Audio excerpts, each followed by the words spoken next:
Entonces, la pregunta del millón, ¿qué es el arte? ¿Qué rayos es el arte? Y a lo mejor algunos dirían, ay, profe, pues yo sé lo que es arte, o sea, cuando lo veo, yo lo distingo. Pero fíjense que no es tan sencillo como pensamos, ¿eh? Porque esa pregunta es muy, muy profunda. Porque, a ver, ahorita no vamos a entrar mucho en debate, pero a ver, si yo les dijera, si ustedes fueran a un museo, a lo mejor aquí en Tijuana, en el Secud, o al Museo de las Californias, o incluso a un museo muy famoso como el que está en Francia, en París, el Louvre, Museo del Louvre, donde están las obras, uy, es uno de los museos más famosos. Imagínense que ustedes se pasean por el Louvre y de la nada y ven un plátano pegado con cinta adhesiva en un cuadro blanco. ¿Ustedes pensarían que eso es arte? ¿Un plátano pegado con cinta adhesiva? ¿Se dan cuenta? En cambio, si yo les preguntara, pero a ver si lo comparamos con la Mona Lisa, ¿creen que eso es arte? La mayoría a lo mejor diría que sí. Mi pregunta sería, tanto ese plátano pegado con un tape ahí en el museo, ¿ustedes piensan que tiene derecho a llamarse, tiene tanto derecho a llamársele a ese plátano arte como a la Mona Lisa? ¿Se dan cuenta cómo la pregunta entonces sí es muy profunda? Y es una pregunta que diversos historiadores, filósofos o artistas han buscado o han pretendido responder en diferentes épocas históricas. Pero miren, para no empezar complicándonos demasiado, nosotros vamos a crear nuestra propia definición de la palabra arte.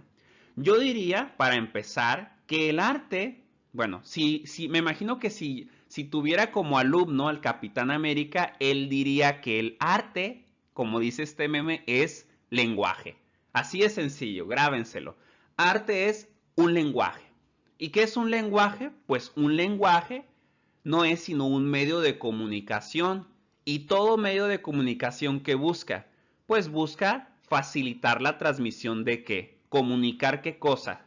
Ideas, fantasías, sueños o emociones, ¿sí? Entonces lo repito, por lo tanto, nosotros aquí definiríamos de entrada el arte como un lenguaje, es decir, como un medio de comunicación o un medio para comunicar ideas, fantasías, emociones, ¿a través de qué? Bueno, principalmente de imágenes, símbolos, signos. Eso es, en pocas palabras, el arte. Pero como les decía, la definición de arte e incluso la definición de artista también han cambiado con el paso de los años. O sea, no es lo mismo como hoy nosotros entendemos el arte, cómo lo definimos, a cómo lo definían, por ejemplo, en la cultura de la Grecia clásica o en Egipto, en la Edad Media, en el Renacimiento. Cada época histórica, en cada civilización se ha definido de manera distinta lo que es el arte. Se ha definido de manera distinta lo que se considera estéticamente, pues, bello, o incluso se ha definido de manera distinta quién es o qué es un artista y cuál es su función. Entonces, si nosotros imagínense que estamos ahí como en la película de Avengers, imaginémonos por un momento que tenemos una máquina del tiempo y que somos capaces de viajar en este mismo instante. A ver, cerremos los ojos, imaginémonos que viajamos al tiempo y llegamos a la Grecia clásica. Pues si llegamos a la Grecia clásica y tuviéramos un micrófono y paráramos a alguien ahí por, no sé, Atenas y, a ver, y paráramos a un desconocido en la que le preguntáramos, le preguntáramos, oye, oiga, a ver, ¿usted qué piensa? ¿Qué es el arte para usted? Pues yo digo que el griego promedio de aquella época nos diría que el arte para ellos era la expresión sublimada, es decir, una expresión embellecida de cualquier cosa o objeto de la realidad, es decir, la naturaleza o el cuerpo humano. Y de hecho los griegos, no sé si ustedes sabían, pero los griegos tenían un ideal o un modelo muy específico de lo que ellos consideraban bello en el arte. Consideremos, por ejemplo, las estatuas. No sé si ustedes las han llegado a ver en internet o han ido a un museo en Europa, pero no sé si les habrá llamado la atención o habrán captado que la mayoría de las estatuas de la Grecia clásica o de la cultura grecorromana, por ejemplo, la Venus de Milo y esas estatuas, la mayoría tienen las mismas. ¿Qué característica tiene? ¿Qué característica resalta? Pues se habrán dado cuenta que resalta que todas las esculturas están como que muy bien proporcionadas, sus tamaños son como muy perfectos o como que tienen la misma estatura y medidas y proporciones, porque ese era el canon, esa era la medida o las proporciones que ellos consideraban bellas. Y de hecho, los escultores griegos de aquella época seguían el mismo modelo o patrón. Si ustedes se ponen a medir las estatuas, se van a dar cuenta que casi todas las estatuas de la antigüedad que se hicieron en Grecia miden, creo, si no mal recuerdo, como de 6 a 7 cabezas de medida. La cabeza de una estatua era la medida que se tomaba para crear o para medir el tamaño ideal que debía tener toda estatua griega. Entonces, ellos tenían como una idea, primero, tenían una definición única en su contexto de lo que ellos consideraban arte y también una definición muy única de lo que consideraban bello en una estatua, por ejemplo.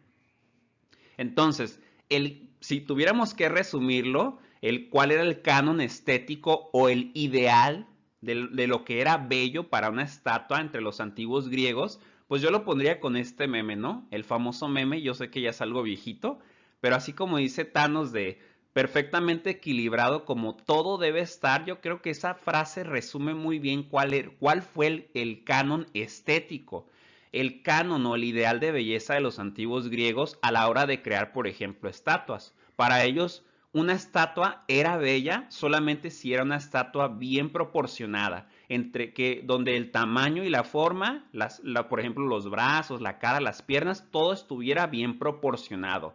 Para ellos, en pocas palabras, para los antiguos griegos, y lo vamos a ver con más detenimiento en clases futuras, vamos a ver que para ellos la belleza era sinónimo de armonía, que en la escultura, en la pintura, en cualquier arte, se presentaran los rasgos completamente armónicos, nada fuera de balance.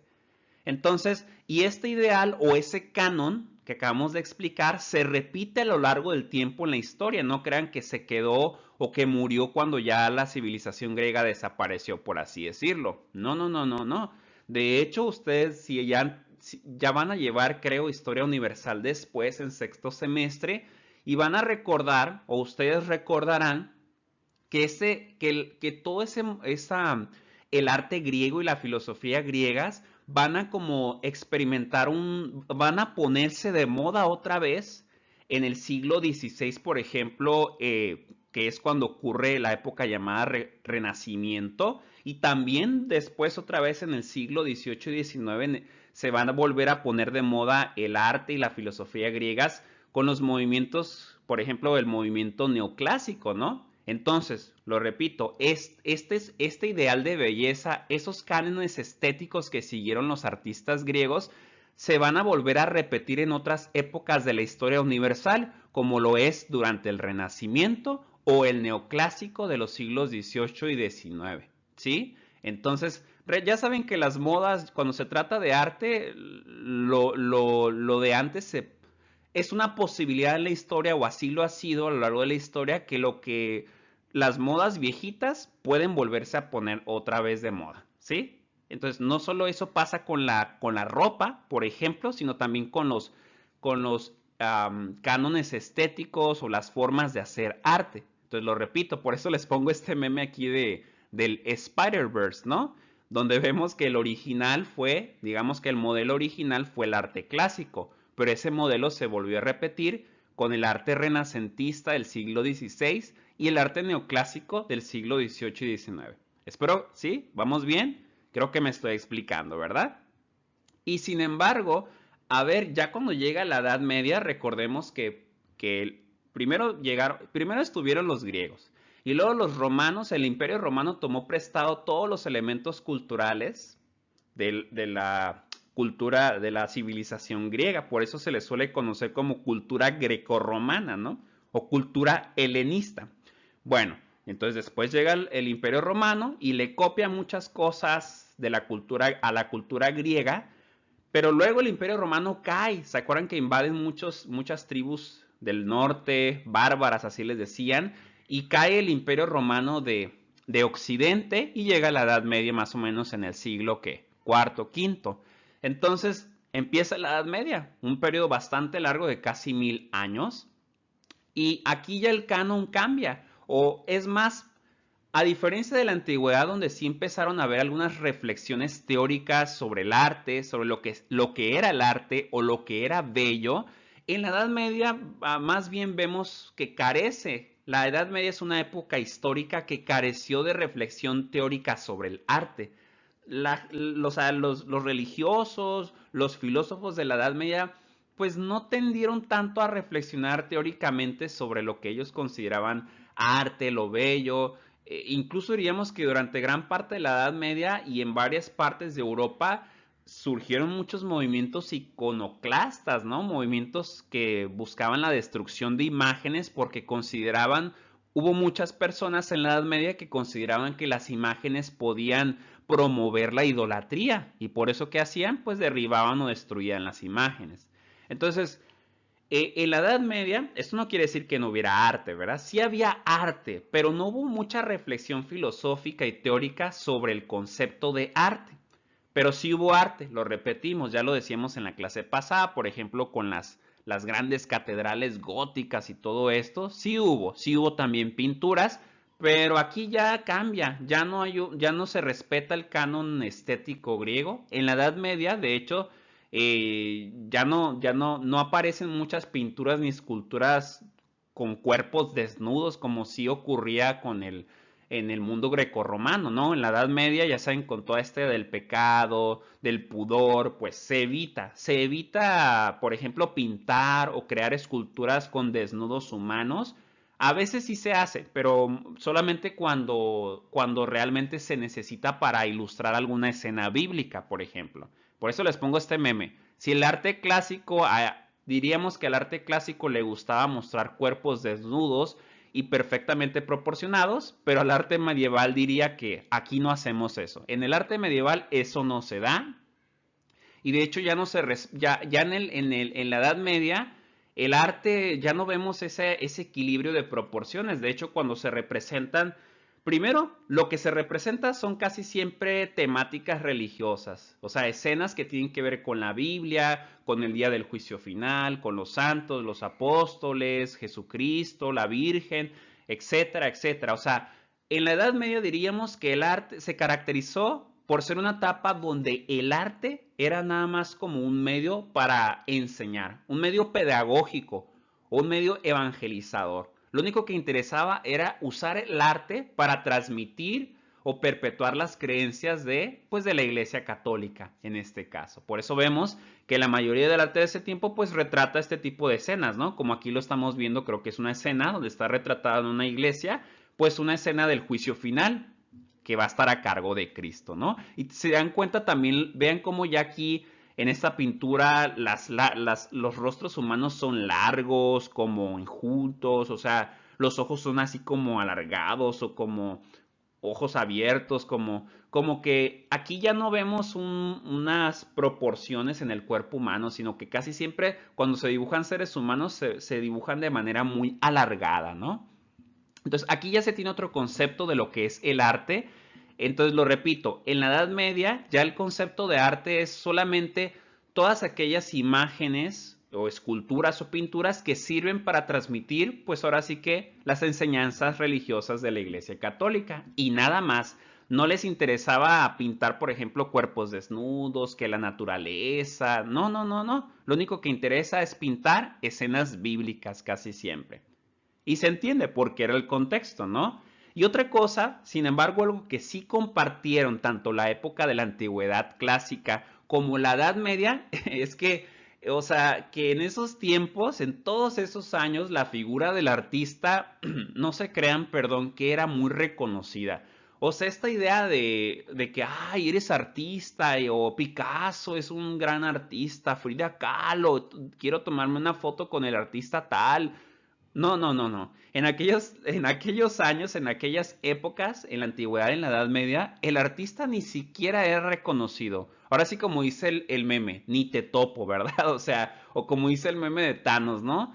O sea, ni siquiera sé quién eres. En aquellos tiempos, de hecho, les sorprenderá a ustedes saber que la labor, es decir, el trabajo del artista, del escultor, del arquitecto, del pintor, etcétera, etcétera, era tan común o era visto como cualquier otro trabajo artesanal. O sea, para la gente de aquella época, ser artista era tan normal, o sea, tan común como ser un carpintero, como ser un agricultor, o sea, eran lo mismo, no, o sea, si tú hacías bien tu trabajo y pintabas algo bien, era como, ah, ok, qué bueno, gracias, pues ya, y no eras como que, uy, qué padre, vean al artista, es un intelectual y expresó esto de una manera así. No, en aquel tiempo el artista, lo repito, su trabajo era visto como tan común o tan simple como el de un agricultor o el de un carpintero. Eran todos vistos como trabajos artesanales. La figura del artista no gozaba de gran reputación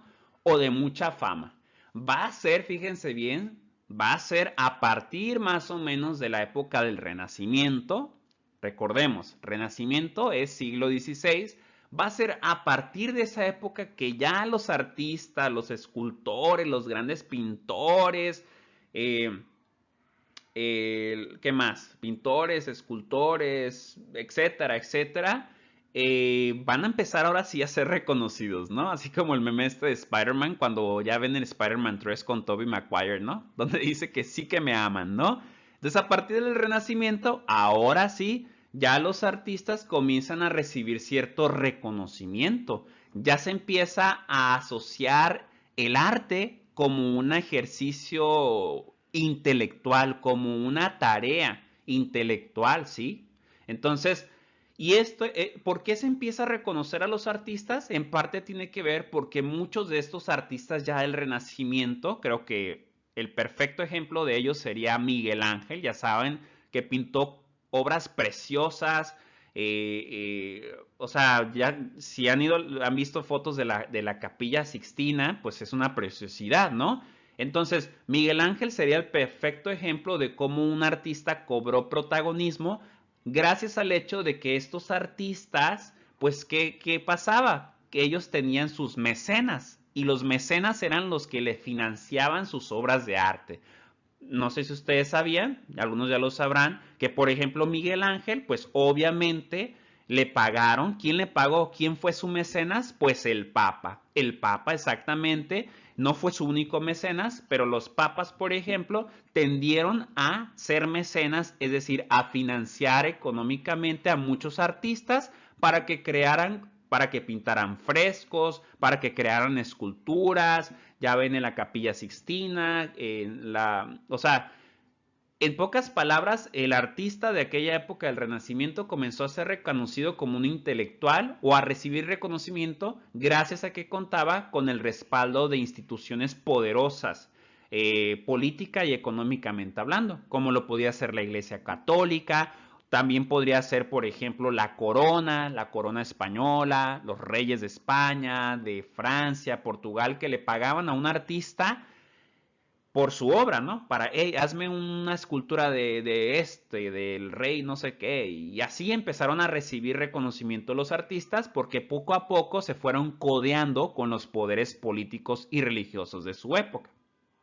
¿Sí? Entonces lo repito, reciben reconocimiento, ¿por qué? Porque se asociaron con los poderes políticos y económicos de su época, es decir, porque tuvieron mecenas. Y los mecenas, para que no se les olviden, los mecenas son las personas que patrocinan, financian la creación de ciertas obras de arte.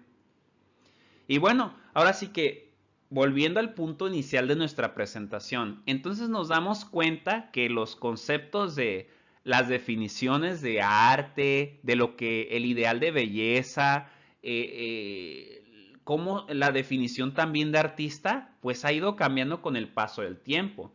Entonces, nos damos cuenta que se ha respondido de manera diferente a la pregunta, ¿qué es el arte? Y en ese sentido también es un criterio, pues ha tendido a ser una elección bastante subjetiva.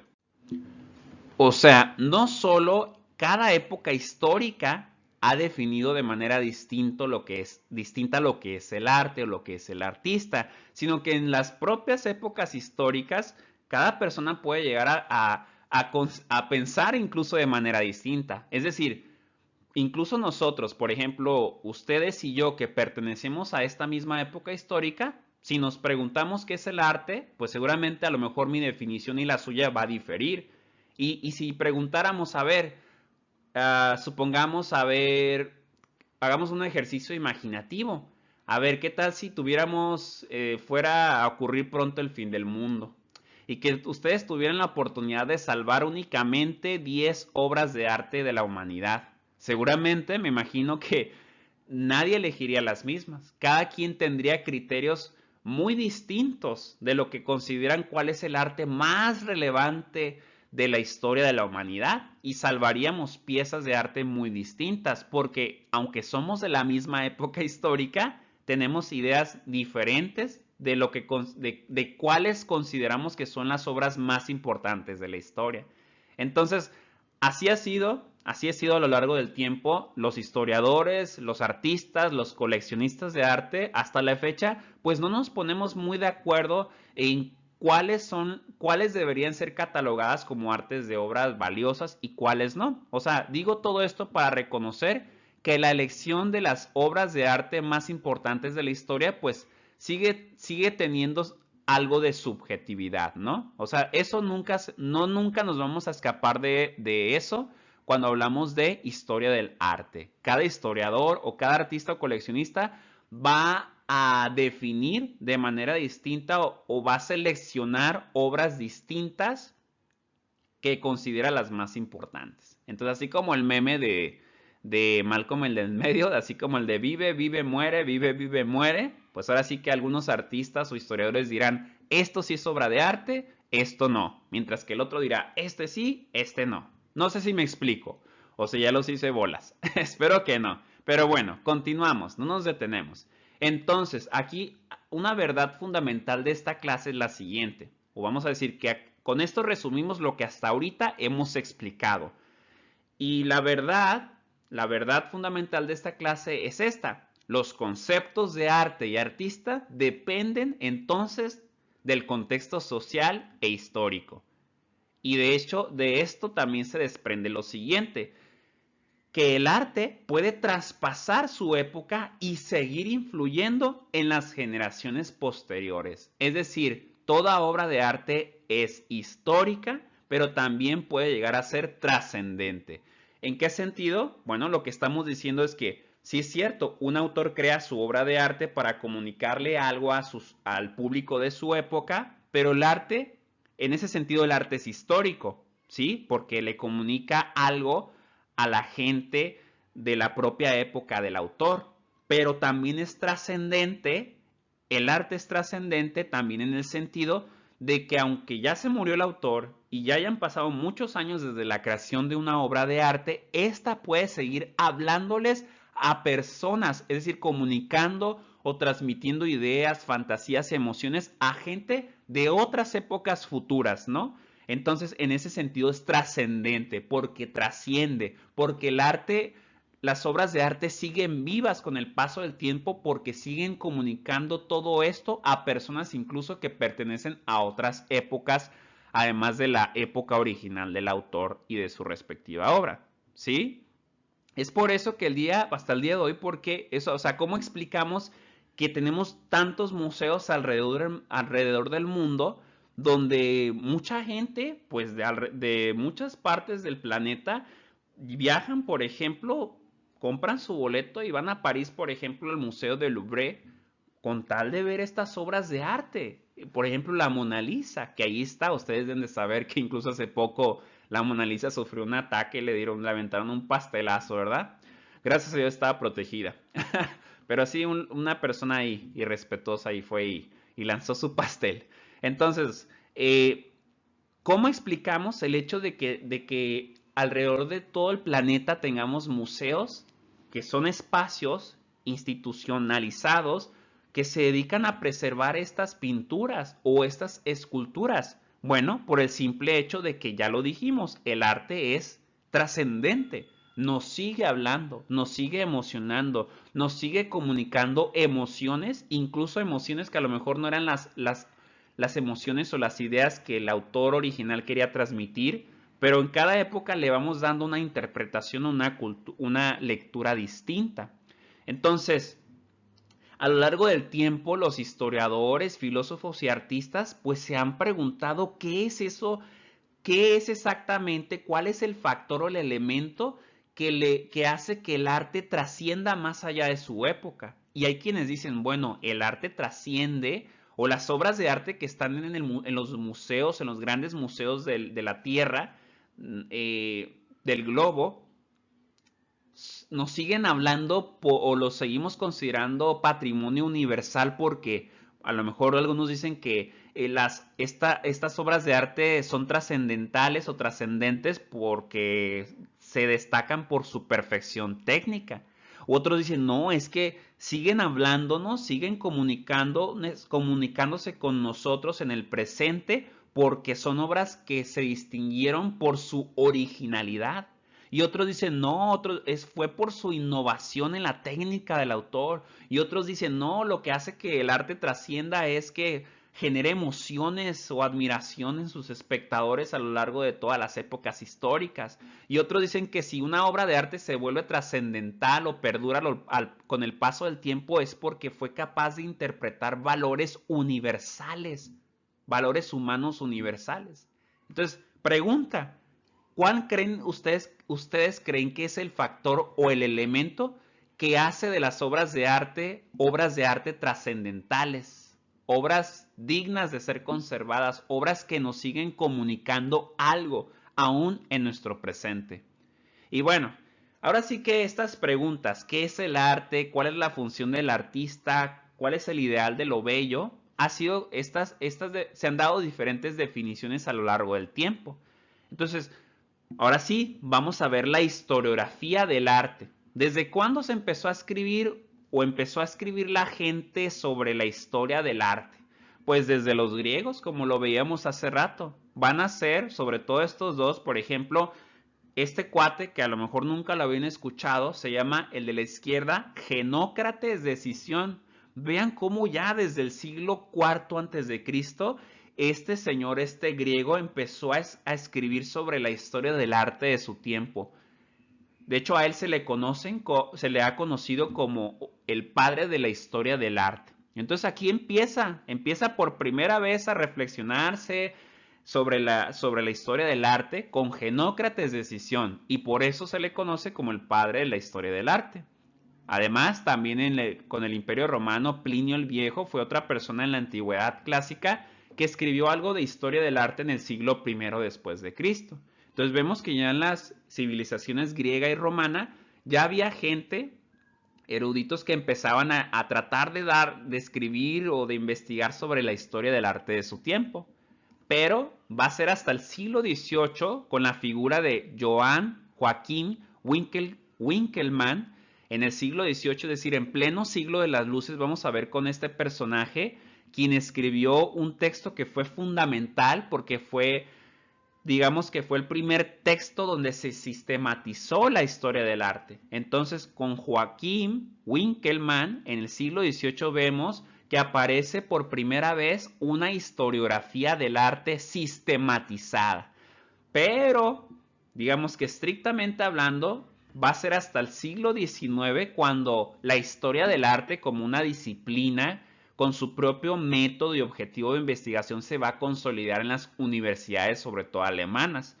Personajes como Jacob Burckhardt en el siglo XIX, quien escribió en 1860 un texto que fue fundamental como un pilar en la consolidación de la historia del arte como disciplina. Este texto se llamaba La cultura del Renacimiento en Italia. Y otro autor también, Hipólito Adolfo Taine, igual del siglo XIX, que él escribió otro texto fundamental, que fueron estos dos textos, el de Burckhardt y el de Taine, el de filosofía del arte también, escrito en 1865. O sea, estos dos textos de estos dos autores fueron como los pilares fundacionales de esta nueva ciencia o disciplina llamada historia del arte. Es decir, por primera vez ya apenas en el siglo XIX empieza a consolidarse esta disciplina con sus propias maneras o sus métodos de investigación, sus objetivos, etcétera, etcétera. Entonces aquí surge con estos dos, Jacob Burckhardt y Adolfo Taine, en el siglo XIX, con ellos dos surge, pues ahora sí que una historiografía del arte institucionalizada. Y ya ahora sí, es a partir del siglo XIX que se van a establecer distintas corrientes historiográficas, distintas teorías o maneras de definir lo que se considera fundamental en el arte. Hubo varias corrientes historiográficas o escuelas de pensamiento que dijeron, pues yo lo que pienso que es más importante en el arte es X o Y, ¿sí? Entonces, vamos a ir analizando estas 4 corrientes historiográficas más importantes del arte que se empezaron a aparecer a finales sobre todo del siglo XIX en adelante. Y empezamos con las primeras 2 corrientes historiográficas. Y aquí tenemos con un meme, ¿no? Como con Civil War. Porque hagan de cuenta que a finales del siglo XIX hubo 2 escuelas de pensamiento. Una que se llama formalismo y la otra que era romanticismo. El formalismo lo vemos representado en esta diapositiva con la cara del Capitán América. Lo que el formalismo proponía, como su nombre lo indica, era que en el arte lo que importa es la forma. El arte para los formalistas era nada más y nada menos que una experiencia estética de lo formal. Por lo tanto, lo que buscaba esta corriente historiográfica era simplemente analizar las figuras, el color, el tamaño de las obras de arte. Y ya, no le interesaba más, solamente las figuras, el color, la técnica, y es todo. Pero hubo en ese tiempo también otra escuela de pensamiento, otra corriente historiográfica llamada romanticismo. Y como su nombre lo indica, para los románticos también se les conocía como idealistas, para ellos lo importante en el arte no eran las figuras o las formas que estaban frente a nuestros ojos, sino para ellos lo importante eran las emociones que provocaban las obras de arte. Para ellos el arte era una experiencia sentimental. Es decir, para los románticos el arte no era tanto como las figuras y las formas, sino el efecto, cómo afectaba el arte las emociones y los sentimientos de los espectadores. Y de hecho ambas corrientes historiográficas fueron como que se desarrollaron sus planteamientos basándose en textos de filósofos muy reconocidos de aquella época. Los formalistas más bien fueron influenciados por las ideas de este filósofo muy conocido, Kant, y los idealistas o románticos pues más bien siguieron el pensamiento de este filósofo llamado Hegel. Pero aquí pues no es clase de filosofía, lamentablemente. No vamos a tener tiempo de explicar las diferencias en su pensamiento. Solo que quede claro que los formalistas seguían mucho el pensamiento de Kant, como lo podemos ver aquí. De hecho, a los formalistas, como lo vemos en este meme diapositiva, los formalistas se les conoció también como la escuela de Viena, ¿ok? A los de la corriente formalista se les conoció como la escuela de Viena, también se les llevó a conocer como positivistas.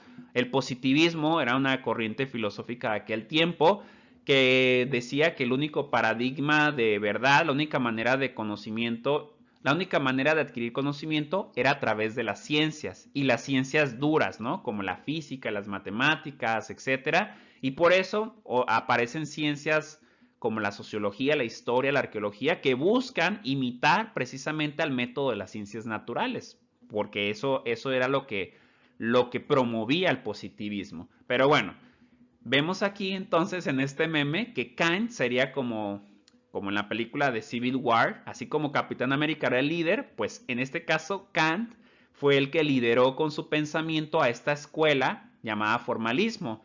Y los representantes más importantes del formalismo fueron algunos como Wolfling, Riegel y Faucillon. ¿Sí? Entonces, esos serían los 3 más importantes. Pero luego va a venir otra escuela de pensamiento o diríamos una segunda, ¿ok?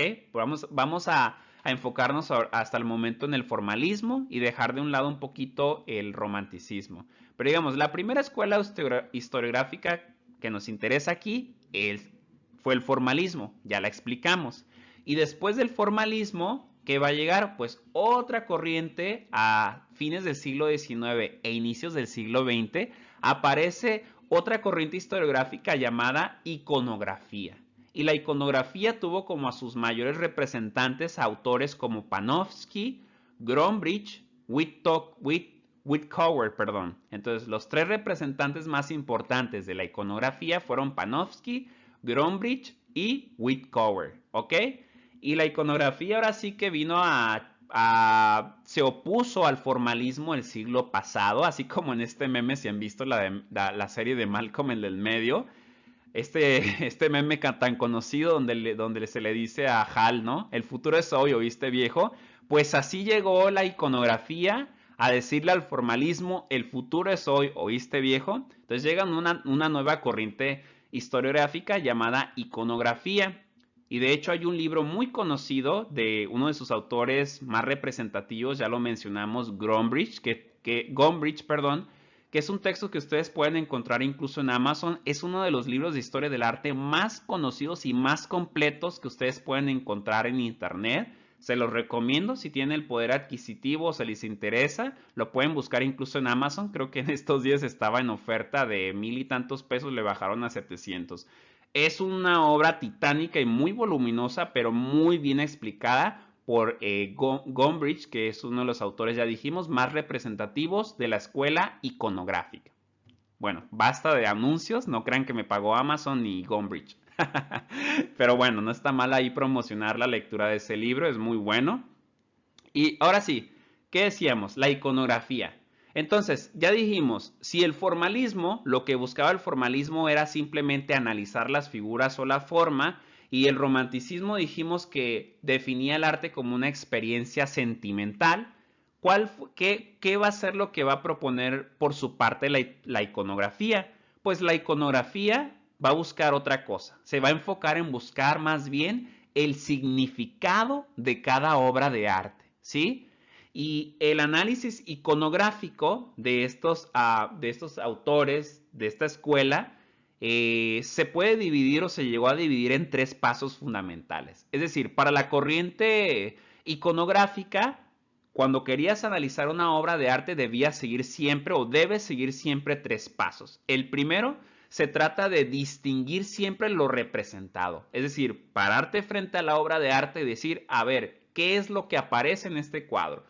Está siendo representado un rey, está un castillo, o sea, diríamos que este nivel se conoce como preiconográfico porque lo primero que hace es decir, ¿qué es lo que tengo frente a mis ojos? ¿Sí?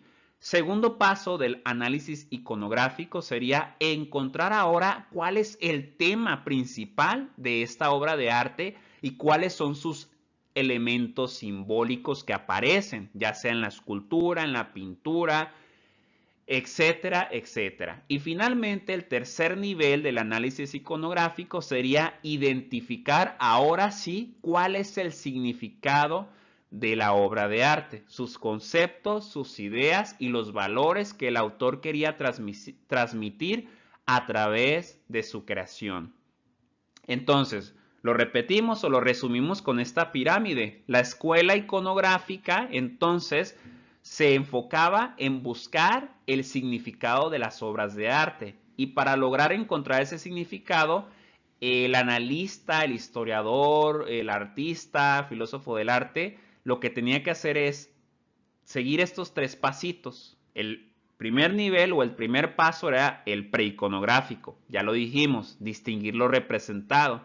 Segundo paso era el iconográfico, que era que identificar el tema de toda obra de arte. Y el paso final y el más importante es el nivel iconológico, es decir, ahora sí, hallar el significado de la obra de arte. Esto es lo que proponía esta corriente historiográfica llamada iconografía, ¿ok? Entonces, sin embargo, la iconografía, aunque sí vino como a sí puso su granito de arena y contribuyó a analizar de mejor manera las obras de arte a lo largo de la historia. La verdad es que también tenía una dificultad o podía llegar a presentar un obstáculo muy importante porque en algunas ocasiones el análisis iconográfico se ha visto impedido u obstaculizado por el hecho de que a veces no contamos con las fuentes suficientes, testimonios ya sea del autor o de su época, como para ser capaces de interpretar eh, adecuadamente el significado de las obras de arte que estamos estudiando. Entonces, a veces la falta de documentación histórica pues no permite pues interpretar profundamente o detalladamente lo que el autor quiso decirnos a través de su obra. Y ese es un obstáculo que hay que tomar siempre en cuenta. Ok, después de la corriente iconográfica llegó otra corriente llamada historiografía marxista del arte. Como su nombre lo indica, pues esta historiografía del arte fue muy influenciada por las ideas de Karl Marx.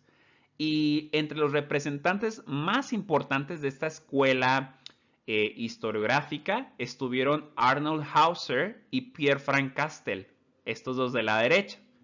¿Y qué proponía? ¿Qué propuso la corriente historiográfica marxista del arte? Pues lo que dijo en pocas palabras esta escuela de pensamiento es que cuando nosotros vemos una obra del arte, que la obra de arte en sí no es lo más importante, sino que lo más importante es la estructura social, económica, política y cultural que está detrás, que estuvo y que sigue estando detrás de las obras de arte que se produjeron y que actualmente conservamos en nuestros tiempos. Para, es decir, para la historiografía marxista del arte, para esta corriente historiográfica, la obra del arte es la punta del iceberg, ¿sí? Es solo la punta del iceberg. Lo que vemos de la obra de arte es lo superficial. Lo que le interesa a esta corriente es más bien enfocarse en cuáles fueron, por ejemplo, primero, cuáles fueron las coyunturas, es decir, los factores o elementos circunstanciales de una época que hicieron posible, en este caso, la creación de una obra de arte. En ese sentido, los historiadores marxistas lo que dicen, en lugar de estudiar cuál es el significado de la obra de arte o su forma, lo que nos interesa, lo que deberíamos estar investigando es quiénes fueron los mecenas, es decir, quiénes fueron los patrocinadores de esta obra de arte. También dirían los marxistas, hay que preguntarnos de cuál fue el público al que iba dirigida la obra, de qué estatus económico eran, cuál fue el contexto político, qué instituciones políticas la respaldaron a esta obra, o en dónde se estuvo guardando, proyectando, dónde se almacenó esta obra, dónde se estuvo exhibiendo en su época original, cuál fue su intención propagandística, o sea, sirvió a los fines de qué partido o de qué ideología predominante, ¿sí? Entonces, por un lado, los historiadores marxistas dicen, hay que preguntarnos por todas estas coyunturas que hicieron posible la creación de una obra de arte, pero también hay que preguntarnos, dirían ellos, por las coyunturas que hacen viable su conservación o supervivencia a lo largo del tiempo. Y en ese sentido, los historiadores marxistas dicen, no solo hay que ver cuáles fueron las instituciones económicas que permitieron que se creara una obra de arte, sino también cuáles son las instituciones económicas que permiten que hasta la fecha se conserve esa obra de arte del pasado.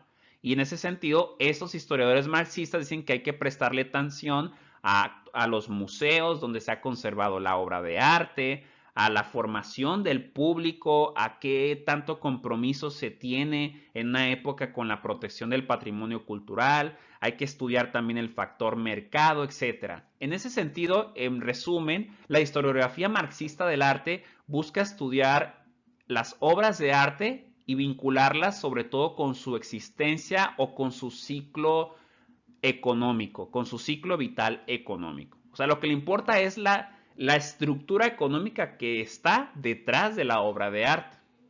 Y llegamos a la última corriente historiográfica, que es la psicología del arte. Ya se imaginarán a qué se refiere, ¿no? La psicología del arte es una de las más recientes, de las muy interesante, porque la psicología del arte dice, no, no, no, no, no. El formalismo decía que lo único que hay que estudiar son las figuritas que aparecen o las formas que aparecen en una obra del arte. La iconografía decía que lo que habría que descifrar era el significado de la pintura o la escultura, el significado que le quiso dar su autor. Los marxistas ya vimos que ellos decían que lo que hay que ver es cuáles fueron los factores económicos que permitieron la creación o la conservación de una obra del arte. Bueno, pues la psicología del arte va a llegar después esta nueva corriente historiográfica y va a decir, no, no, no, no, no. En lo que hay que enfocarnos es en los procesos psicológicos que existieron detrás del autor que creó la obra del arte. Hay que analizar psicológicamente ya sea. Y aquí hay dos divisiones. Dentro de la psicología del arte hay quienes dicen que hay que enfocarnos en los procesos psicológicos del autor de la obra y hay quienes dicen que hay que analizar psicológicamente más bien a los receptores, a los espectadores o consumidores de las obras de arte. Es decir, la psicología del arte dice que hay que estudiar, por ejemplo, el temperamento, así como los dibujitos, estos avatares de los MBTI, el test de personalidad. Seguramente lo reconocerán, ¿no? Yo soy INFJ, dato curioso. Ahí estoy yo, el maguito que está siendo cargado por NTP. Cierro paréntesis. En fin, la psicología del arte dice, no, lo que hay que hacer es estudiar el temperamento, el carácter del autor, por ejemplo, la personalidad, o cuáles fueron sus musas, sus inspiraciones o sus avatares a la hora de crear su arte. Y bueno, entonces, dentro de la misma psicología del arte, recordemos que es una sola escuela historiográfica, hubo como dos bandos o dos subdivisiones. El autor más reconocido que apoyó más bien enfocarse en la psicología del autor fue René Hughes, o Hugh, no sé cómo se pronuncia, pero este autor fue el autor más representativo de la psicología del arte que se enfocaba en el autor. Y el autor más representativo que representó, valga la redundancia, la corriente de la psicología del arte que enfatizaba los procesos psicológicos de los receptores fue Rudolf Arnhem, ¿ok?